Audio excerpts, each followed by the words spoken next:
Daf Yomi, Tractate Bava, page 25b. We're still in the bottom of 25a because of time. We're at the words Uman Tana Deshamis Lei to Omar. 847, 857, 902. Okay. The words Uman Tana Deshamis Lei to Omar. Shikfa Zera Shel Zav Mitama B'Masa. Okay. The very bottom, last few lines of 25a. Once the Gemara raised the issue, it clarifies, and who is the Tana about whom you heard that he said, semen of a Zav imparts ritual impurity by carrying? It was not Rabbi Eliezer, and it was not Rabbi Yehoshua. As we learned in a Braita, semen of a Zav imparts ritual impurity by contact, but it does not impart ritual impurity by carrying. This is the statement of Rabbi Eliezer. And Rabbi Yehoshua says it also imparts ritual impurity by carrying, as it is impossible for semen to emerge without small drops of gonorrhea-like discharge, ziva, accompanying it. Okay? I'm just a messenger. I'm just reading it. Rabbi Yehoshua says that the semen of Zav imparts ritual impurity by carrying only because it is impossible for semen to emerge without small drops of ziva accompanying it, if the person's a Zav. This indicates that, if not for this reason, the semen would not impart ritual impurity by carrying, according to the opinions of both Rabbi Yehoshua and Rabbi Eliezer.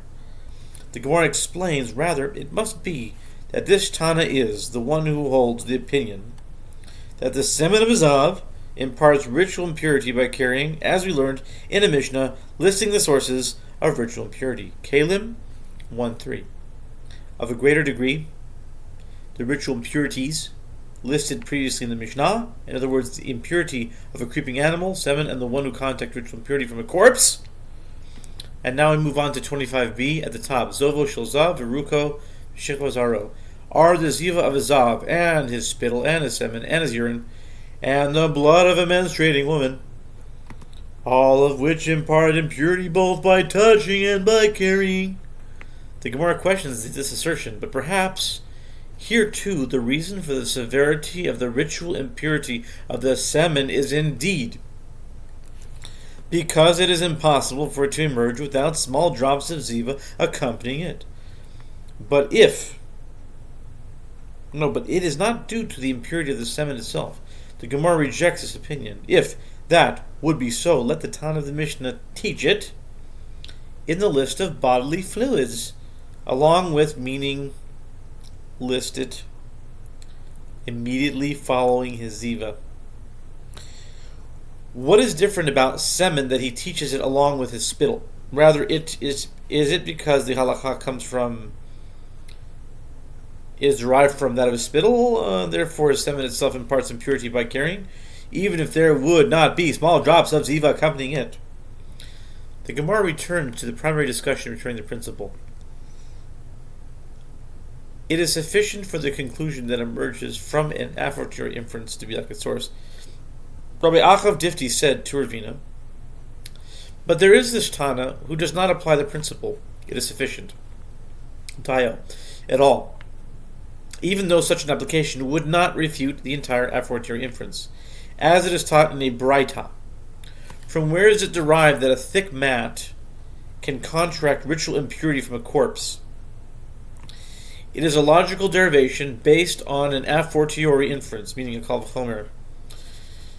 And just as small clay vessels, pachim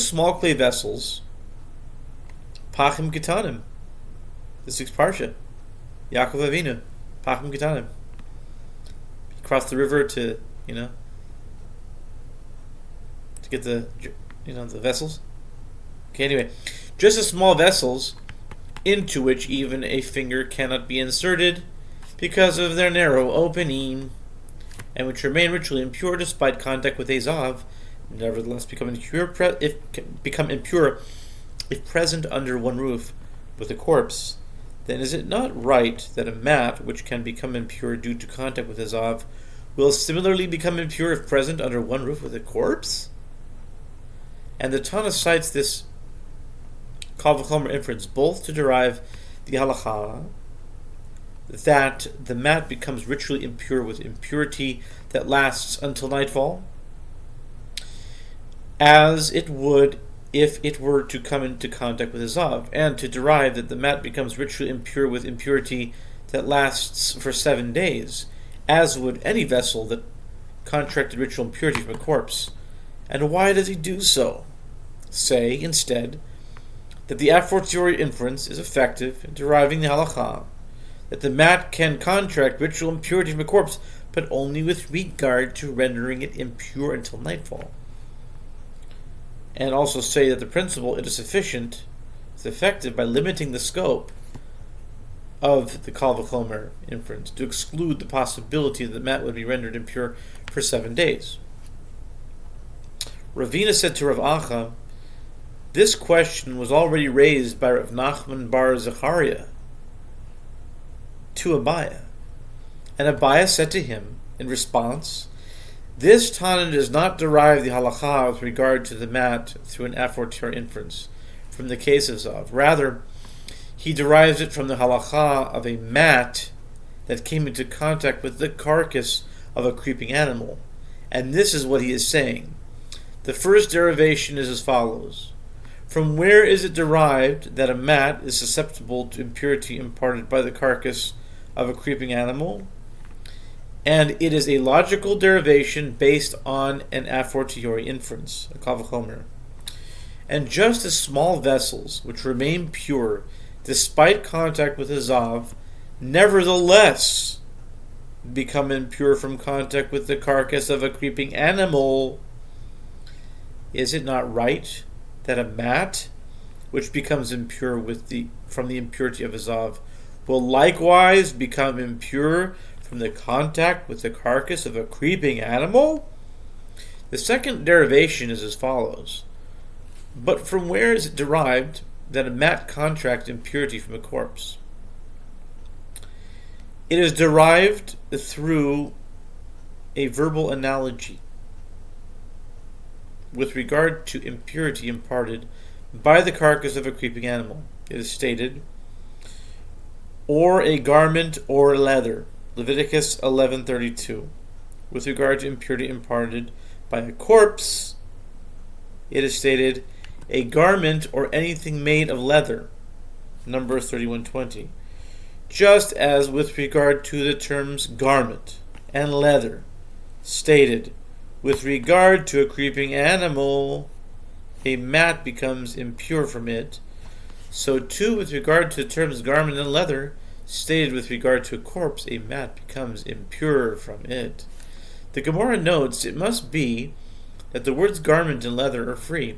In other words, those terms must be extraneous in their contexts, and the Torah included them for the express purpose of establishing the verbal analogy, as a verbal analogy that is based on otherwise extraneous terms cannot be logically refuted. But if these terms are not free, the verbal analogy can be refuted. What is unique about a creeping animal?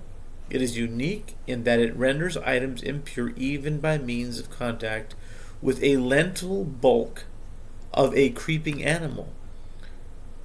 Shall you also say that this is the case with regard to a corpse whose halachot are less strict, in that it does not render items impure by means of contact with a lentil bulk of the corpse, but rather by means of contact with an olive bulk? Unless the terms are free, the analogy can be refuted. The Gemara affirms, indeed, the terms are free. The Gemara proves that the terms garment and leather are extraneous in their own context. Now, since ritual impurity imparted by contact with the creeping animal is juxtaposed to ritual impurity imparted by contact with semen, as it is written, and one who comes into contact with anyone impure with impurity imparted by a corpse or a man from whom semen is emitted, Leviticus 22:4. And juxtaposed to that verse is the verse, or a man who touches any creeping animal which makes him impure, or a person who may make him impure with any impurity that he has, Leviticus 22:5. And it is written with regard to the impurity of semen, and every garment and all leather that has semen on it shall be washed with water and will be impure until evening. Leviticus 15:17. Since the verses appear next to each other, the halachot of each excuse me, labri-ut.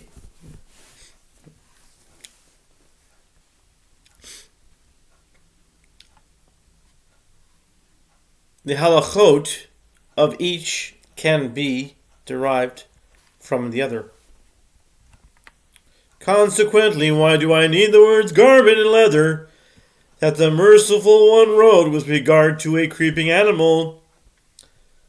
The relevant halakha could be derived from the halachot of seminal impurity. Consequently, learn it from that garment and leather were mentioned to render them free. In other words, extraneous, but the Torah included them for the express purpose of establishing the verbal analogy. The Gemara comments, and still, the terms garment and leather are free only from one side of the verbal analogy, because although the terms garment and leather stated with regard to ritual impurity imparted by a creeping animal are extraneous in their context, as the relevant halakha could have been derived in another manner, those terms stated with regard to impurity imparted by a corpse are not extraneous in their context. This works out well according to the one who says that with regard to a verbal analogy that is free from only one side, one can derive from it, and one cannot refute it logically, it is well.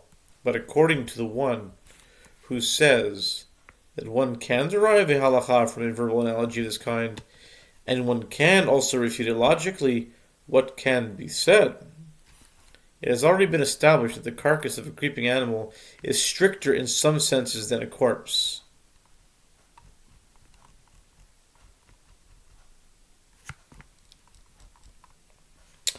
The Gemara answers the terms garment and leather, as stated, with regard to impurity imparted by a corpse, are also free, since the impurity of a corpse is juxtaposed with that of semen, as it is written, and one who comes into contact with anyone impure with impurity imparted by a corpse or a man from whom semen is emitted, Leviticus 24. And it is written with regard to semen in every garment and all leather that has semen on it, Leviticus 15:17. Why do I need the terms garment and leather that the merciful one wrote with regard to impurity imparted by a corpse? Learn from it that they are mentioned in order to render them free, and therefore free from both sides. The Gemara questions this from a different angle. This works out well according to the one who says, infer the halacha from it and interpret it according to its due place. This would mean that the halacha that a mat becomes impure from a corpse is derived from the halacha that a mat becomes impure from semen. But the details of that impurity, in other words, the length of time that it is impure, are interpreted according to the halachot of impurity imparted by a corpse for 7 days. But according to the one who says, infer the halakha from it, and infer the details of the halakha from it as well, which would mean that the details of the impurity would also be interpreted according to the halachot of impurity imparted by semen, what can be said? According to the latter opinion, it should be concluded that just as the impurity imparted by a mat by the carcass of a creeping animal lasts only until nightfall, so too a mat rendered impure by a corpse remains impure only until nightfall. I think for time we're going to have to stop here, and we'll finish it with part B.